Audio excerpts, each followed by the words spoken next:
할렐루야. 오늘 우리가 함께 살펴본 이 시편 150편의 말씀은 무려 150편에 되는 이 시, 하나님의 말씀이 마무리되어지는 말씀입니다. 그런데 이 마무리되어지는 말씀이 어떻게 마무리되어지고 있습니까? 오늘 이 시편의 기자는 6절의 말씀을 통해 할렐루야 여호와를 찬양하라로 마무리 짓고 있음을 알 수가 있습니다. 사랑하는 성도 여러분, 이 시편의 기자는 어떻게 이 시편의 마지막 말씀을 그리고 마지막 절을 통해 하나님을 찬양하라고 고백할 수 있었을까요? 혹시 시편 1편 2절의 말씀이 무엇인지 아십니까? 우리 시편 1편 2절의 말씀을 우리가 다 같이 한번 읽도록 하겠습니다. 오직 여호와의 율법을 즐거워하며 그의 율법을 주야로 묵상하는 자로다. 아멘. 여러분, 이 시편 1편, 다시 말해 시편의 시작은 여호와의 말씀을 묵상하는 사람이 복 있는 사람이다 라고 소개하고 있습니다. 이 복 있는 사람, 하나님의 말씀을 묵상하는 사람이 결국 그 마지막이 어떻게 될지에 대해 오늘의 시편의 말씀을 통해 말씀하고 있는데, 다시 말해 그의 인생, 하나님의 말씀, 그 율법, 그 토라를 평생에 붙잡고 살아가는 자는 결국 할렐루야로 하나님을 찬양하는 자로 인생을 마무리할 수 있음을 오늘 본문을 통해 저와 성도님들에게 말씀하고 있습니다. 그런데 여러분, 복 있는 사람, 다시 말해 토라, 하나님의 율법, 하나님의 말씀을 붙잡고 살아가는 것, 그것은 복 있는 사람의 기본입니다. 그런데 그렇게 하나님의 말씀을 붙잡고 살아간다 할지라도 우리가 살아가는 인생은 어떠합니까? 좋은 일도 있고 웃는 일도 있겠지만 때론 슬픈 일도 있고 좌절할 일도 생기게 됨을 우리는 우리네 인생을 통해 살펴볼 수가 있습니다. 시편 150편을 기록하였던 수많은 기자들도 마찬가지입니다. 그들 역시도 그들의 인생 가운데 여러 혼돈의 시간, 혼란의 시간들을 경험하였지만 그들은 하나같이 그 속에서 질서를 만드시고 그들의 인생, 그들의 삶을 인도하시는 하나님을 발견하였음을 이 시편 전체의 말씀을 통해 이 글을 읽는 우리 독자들에게 말씀하고 있다라는 것입니다. 그리하여 결국 이 시편의 마지막은 할렐루야 여호와를 찬양하라로 마무리하고 있음을 우리는 오늘의 본문의 말씀을 통해 살펴볼 수가 있습니다. 자, 그렇다면 이 시편의 기자가 현대를 살아가는 우리, 바로 우리 그리스도인들 역시도 우리의 삶의 자리 가운데 어떻게 하면 할렐루야 하나님을 찬양하는 그 찬양의 소리가 끊이지 않고 계속해서 울려 퍼질 수 있는지에 대해 어떻게 고백하고 있는지 함께 살펴보며 은혜를 나누어 보도록 하겠습니다. 우리가 1절의 말씀을 다 같이 한번 읽어보도록 하겠습니다. 1절입니다. 할렐루야 그의 성소에서 하나님을 찬양하며 그의 권능의 궁창에서 그를 찬양할지어다. 아멘. 여기서 말하는 성소란 어디일까요? 1차적으로 이스라엘 백성들의 마음의 고향인 예루살렘 성전을 의미합니다. 그런데 어떠한 학자들은 이 성소를 이 시편의 기자의 기억의 저장소라고 이야기합니다. 기억의 저장소, 이 말의 의미는 무엇일까요? 이 기억의 저장소라는 말을 사용했던 한 기독교 단체가 있습니다. 의미의 저장소, 기억의 저장소. 그 단체는 바로 캐나다에 있는 후터라이트라고 하는 공동체입니다. 이 공동체는 어떠한 공동체이냐면 세속과 좀 단절된 채로 초대교회의 삶을, 신앙의 가치관들을 이어나가기 위해 서로 통용하며 함께 하나님의 나라를 꿈꿔가는 공동체입니다. 그런데 이 공동체가 그 공동체를 지키기 위해 무려 1200명이나 되는 순교자를 내게 되었다고 합니다. 그 순교자를 내면서 그들이 그 순교자의 정신들을 잊지 않기 위해 연대기, 역사서를, 인물서를 만들어 놓았는데 그것을 기억의 저장소라고 이야기한답니다. 왜 그것을 기억의 저장소라고 하냐면 그 순교의 역사들을 통해 자신의 현재를 돌아보므로 자신들의 공동체가 지금 지향해야 할 목표가 무엇인지를 항상 잊지 않기 위해서라는 것입니다. 여러분, 그렇다면 이 시편의 기자뿐만 아니라 이스라엘 백성들의 의미의 저장소, 기억의 저장소는 어디일까요? 무엇일까요? 아마 출애굽 사건, 그 사건을 통해 이스라엘 백성들이 홍해를 건넌 그 장소, 그리고 가나안 땅을 밟기 전 요단강을 건너며 12돌을 세웠던 그 장소가 이스라엘 백성들은 의미의 저장소, 기억의 저장소가 아니겠습니까? 그렇다면 현대의 이스라엘 백성들에게 의미의 저장소, 기억의 저장소는 어디일까요? 예루살렘 성 안에 있는 바로 통곡의 벽이 아닐까 생각해 볼 수가 있습니다. 자, 그렇다면 이 자리에 계신 또 온라인으로 예배드리시는 성도님들께서는 여러분들의 인생 가운데 기억의 저장소, 의미의 저장소가 어디이십니까?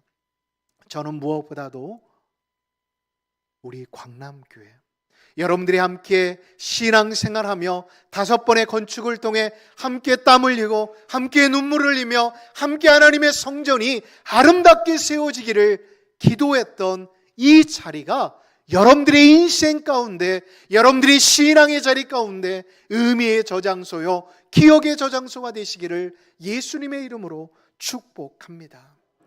혹시 여러분들의 인생 가운데 혹시 첫사랑을 잃어버리거나 또한 여러분들의 신앙의 모습들이 어떠한 관계의 모습을 통해 또한 여러분들의 삶의 모습을 통해 너무나도 힘이 없어져 버린, 더 이상 영적인 동력이 상실되어 있어 더 이상 이 자리가 의미 없다라고 생각되어지시는 성도님들이 계십니까? 그렇다면 오늘의 말씀을 주목해 보시기 바랍니다. 그리고 지난주의 말씀을 기억해 보시기 바랍니다. 야곱은 그의 영 에서를 피해 어디를 향해 나아갔습니까? 그는 그의 삼촌이 있는 라반의 집을 향해, 밧단 아람을 향해 나아갔습니다. 그 길은 한 번도 가보지 않았던 길이었습니다. 정처 없이 그 길을 향해 두려움과 떨림을 가지고 나아갑니다. 언제 도둑들이, 언제 그의 영 에서의 군대가 그를 칠지 모르는 그 두려움과 걱정을 가지고 한 걸음 한 걸음 나아갔습니다.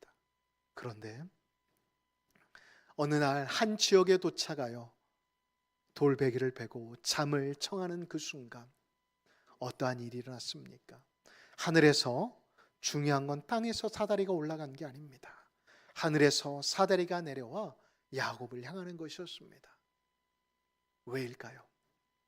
하나님이 그 야곱을 축복하신 대로 그의 인생을 인도하시겠다라고 하는 의미, 다시 말해 그 자리가 야곱의 인생 가운데 기억의 저장소로, 의미의 저장소로 만들어 주시고자 하셨기 때문이었습니다.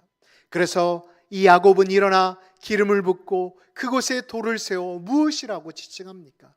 베델, 이곳이야말로 하나님을 만난 곳, 하나님의 집이다라고 명명하고 있음을 성경을 통해 살펴볼 수가 있습니다. 사랑하는 성도 여러분, 지금 여러분들은 여러분들의 신앙의 자리 가운데 하나님의 첫사랑을 잃어버리신 분들이 계십니까? 아니면 그 사랑을 찾기 위해 아직도 갈망하시는 분들이 계십니까?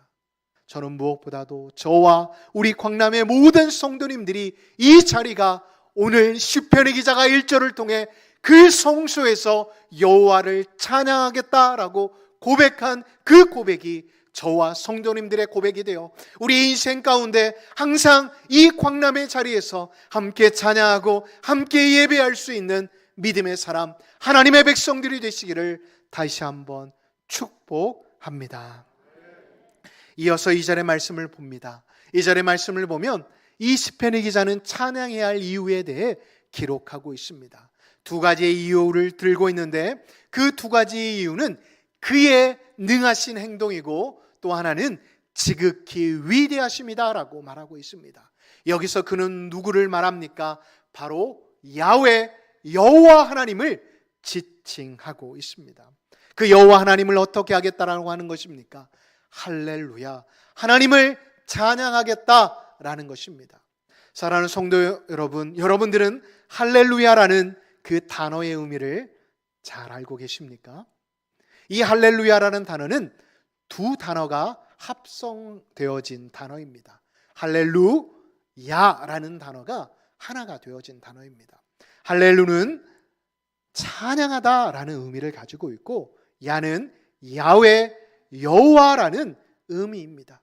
이 단어를 하나로 합쳐보면 여호와를 찬양하라라는 의미가 되어집니다.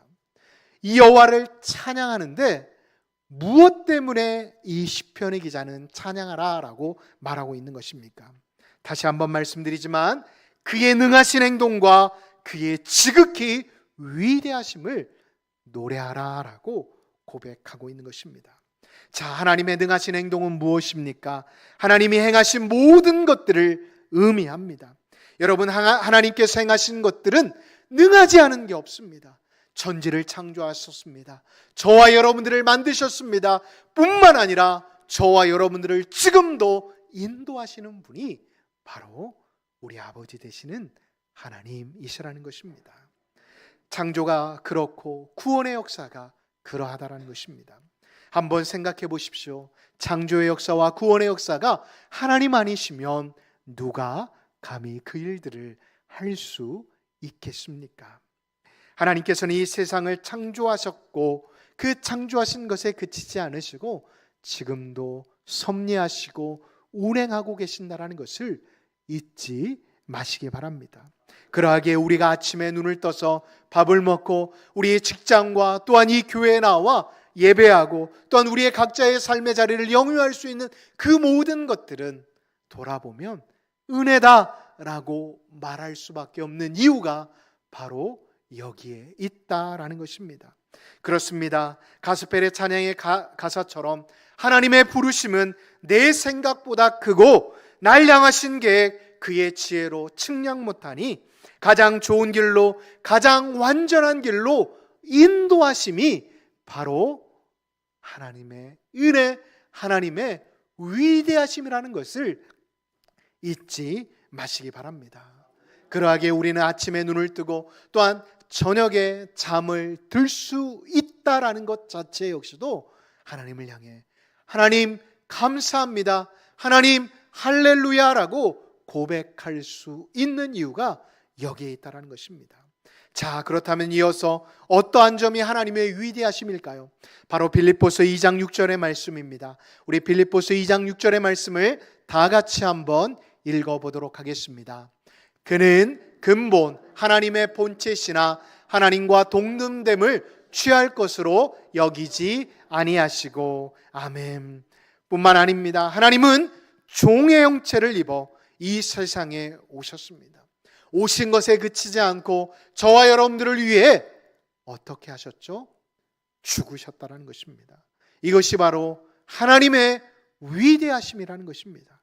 자기 형체를 비워 낮은 곳으로 오신 그 사실만으로도 우리가 주체할 수 없지만 하나님은 자기의 몸을 비워 우리를 위해 죄 사함의 은혜를 허락하여 주셨다라는 것입니다.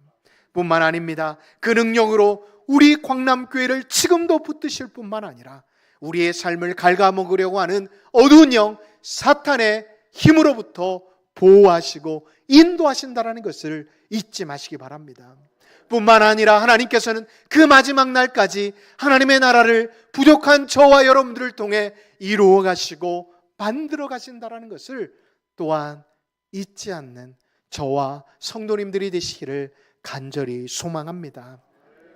두 번째로는 3절에서 5절의 말씀입니다. 하나님께 올려드리는 할렐루야, 이 송영은 심판에 대한 두려움 또한 어떠한 강압에 의해 이루어지는 고백이 아닙니다. 다시 말해 뭔가 대가를 바라고 이루어지는 고백이 아니라는 것입니다.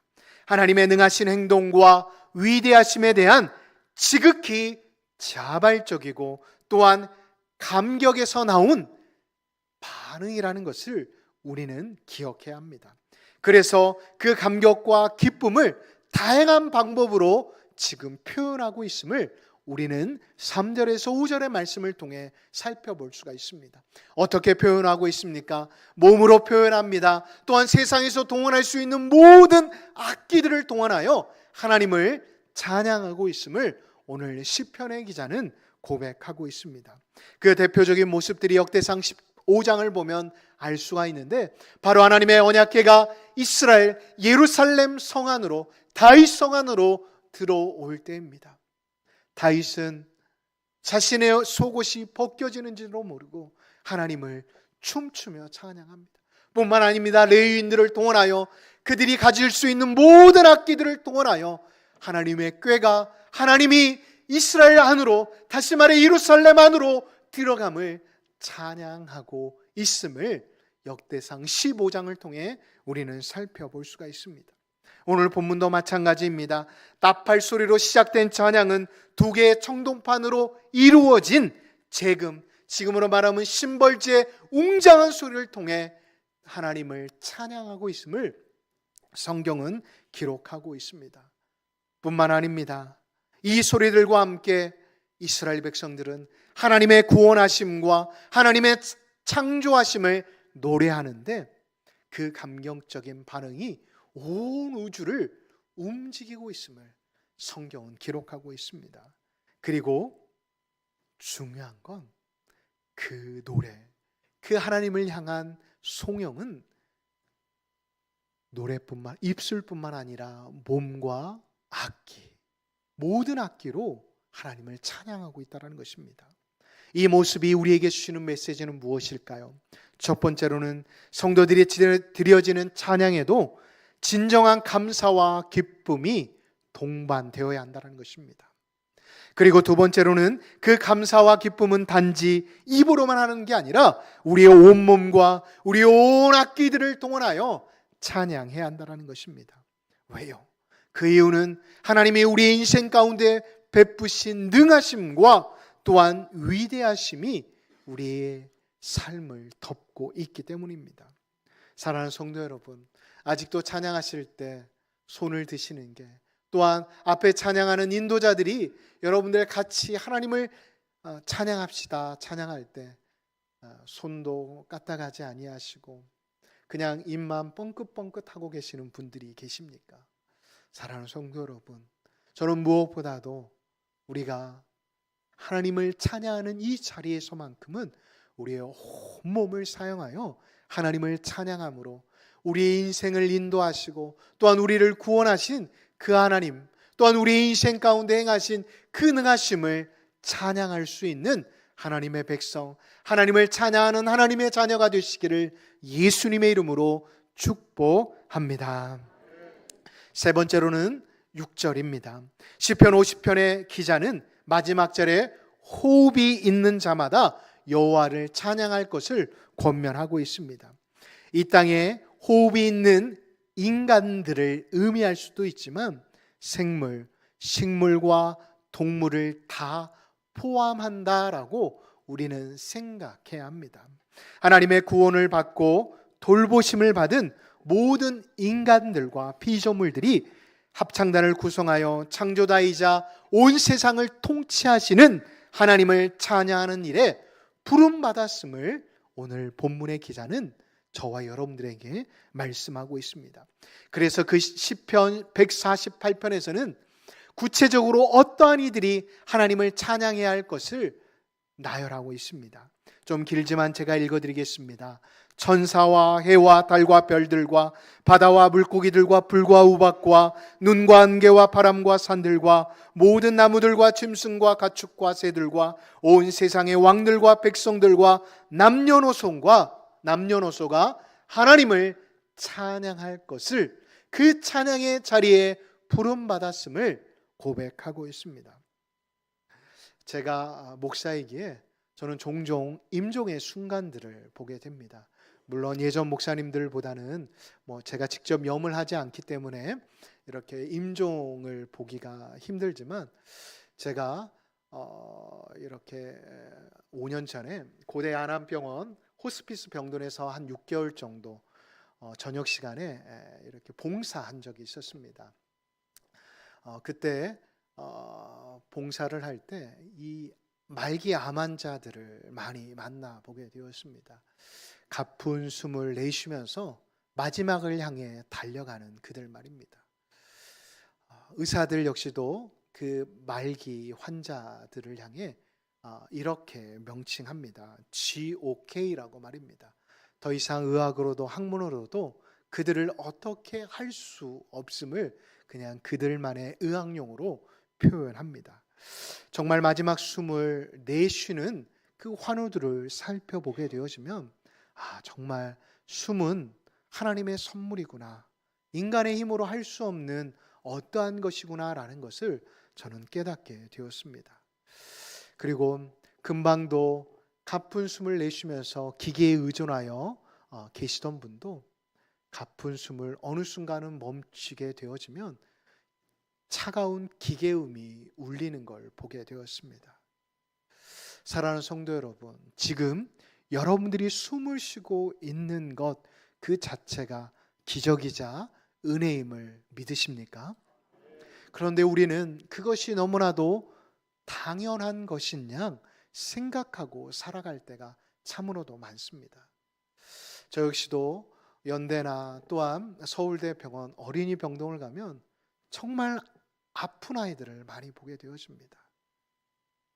응급 환자로부터 시작하여서 정말 어린 아이지만 기계에 의존하여 하루하루를 살아가고 있는 아이들의 모습을 볼 때 하나님이 나에게 주신 이 호흡이야말로 내 인생 가운데 주신 값진 선물 중에 하나이구나라는 것을 깨달을 수가 있습니다.